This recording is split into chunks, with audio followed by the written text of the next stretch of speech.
Three people injured and another in police custody. What we're learning this morning about an overnight shooting downtown.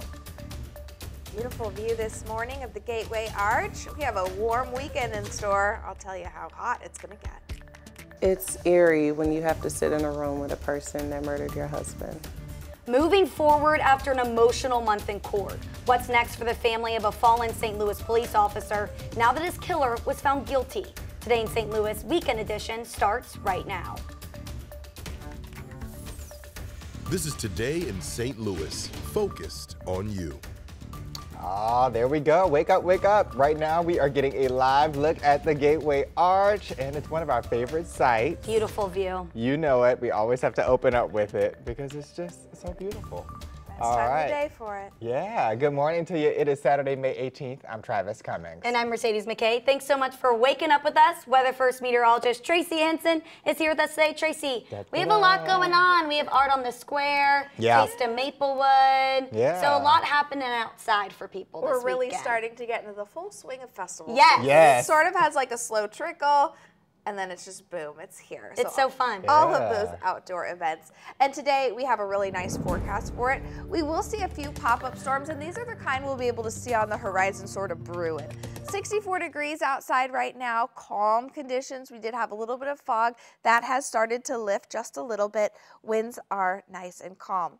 Through the rest of our day today, we will make it up into the mid-80s. It is going to be hot. It is going to be sticky, so brace yourself out there. We will have mostly sunny conditions. It'll be really a beautiful day out there. For tonight, we will have patchy fog. Once again, temperatures will drop down into the mid-60s. We will have nice light winds. Our sunset is at 8:10. Now coming up, I'm going to go over your 10-day forecast, which does have one weather alert day on it. And then we're also going to talk about the potential for those little pop-up storms today, where I expect them to be and when. And I'll go over that pesky allergy forecast as well. Tracy, thank you for that first look. New overnight this morning, 3 men are injured after an overnight shooting in North St. Louis. Police say it happened just before midnight at Interstate 70 and Grand Boulevard. You can see that there at that intersection. The victims, 18, 22, and 23 years old, suffered gunshot wounds to the head, back, and leg, respectively. Just a couple of hours ago, we learned officers arrested one person. Right now, our newsroom is working to learn more. And this morning, St. Louis police officers will continue to report to city leaders instead of the Missouri governor. State lawmakers failed to pass a bill yesterday that would put control of the department under a governor-appointed board. St. Louis Mayor Tashara Jones celebrated the defeat, saying she's thankful for Chief Robert Tracy and many other representatives and senators who fought to preserve local control. This morning, the family of a fallen St. Louis police officer is speaking up. Yeah, Alexis Bohanan, the widow of Officer Tamaris Bohanan, was in court every day as her husband's killer faced a jury. She sat down with our Christine Byers to open up about her husband and the other tragedy she experienced during the trial. The first thing you see when you walk into the home where the Bohanan family now lives is a shrine to its patriarch. I did this for a reason, so that we have a space that we can come to, me and the kids, when we're thinking about him. It houses a collection of police mementos, photos, and other memorabilia donated to fallen Officer Tamaris Bohanan's family. He was shot to death in the line of duty in August of 2020. All we have left are pictures now. He is enshrined in this glass sculpture. And it's here where Alexis Bohanan came to find strength during the trial for her husband's killer. It's eerie when you have to sit in a room with a person that murdered your husband. And she did it for 2 weeks straight earlier this month. The defense argued the man who killed Officer Bohanan should be found not guilty by reason of insanity. Prosecutors pushed back, playing recordings of jailhouse phone calls the killer made, calling Bohanan's funeral a joke, and laughing about his arrest. They broke my nose back straight. Using mental illness as a defense was very personal for Alexis. I do believe in the power of therapy. It's a lot of people who really struggle with mental health issues, and most of them don't kill people.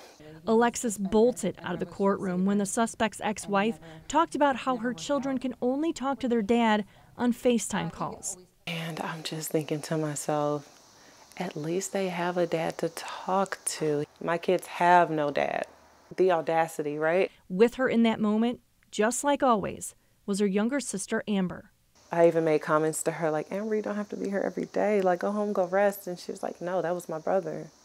I'm doing this for tomorrow's. Then, the night before the verdict, she had some ongoing heart problems, heart complications, and she unfortunately passed away. The defendant would please rise. Alexis listened to the verdict without her. As to count one, we, the jury, find the defendant guilty of murder in the first degree. It brought me great joy that all 12 of those jurors saw things for what it was. Now, her sister has a place on a shelf among Tamaris's belongings. I do find some solace in knowing that regardless of life circumstances, she was there for me when I needed her most. It's a journey. I did not expect to have to raise 3 kids by myself. And so I'm doing what I think needs to be done. I make my children my priority. Christine Byers, 5 on your side. And we've been talking to Alexis since the beginning.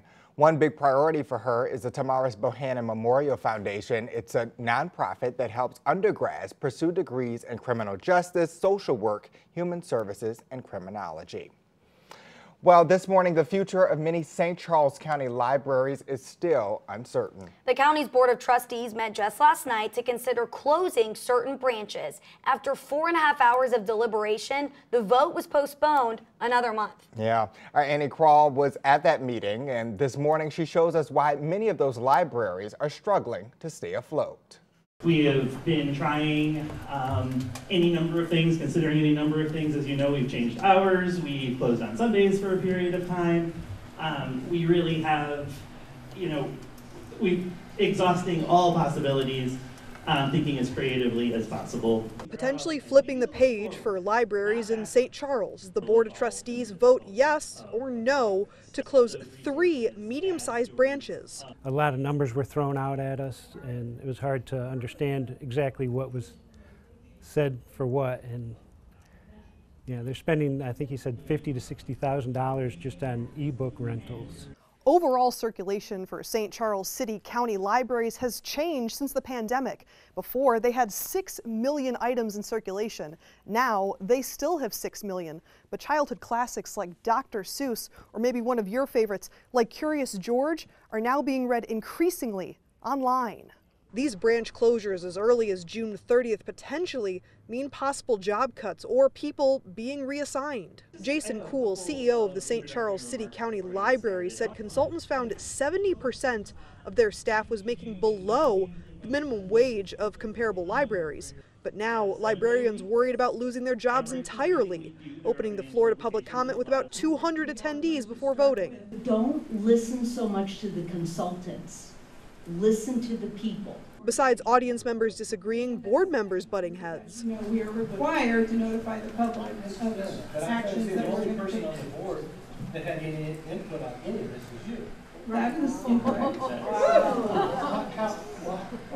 Great job, board. Reporting in O'Fallon, Annie Krall, 5 on your side. Now, some possible solutions to avoid laying off staff were to fundraise and give more money to the St. Charles City County Foundation, as well as increase donations to try to keep more library doors open.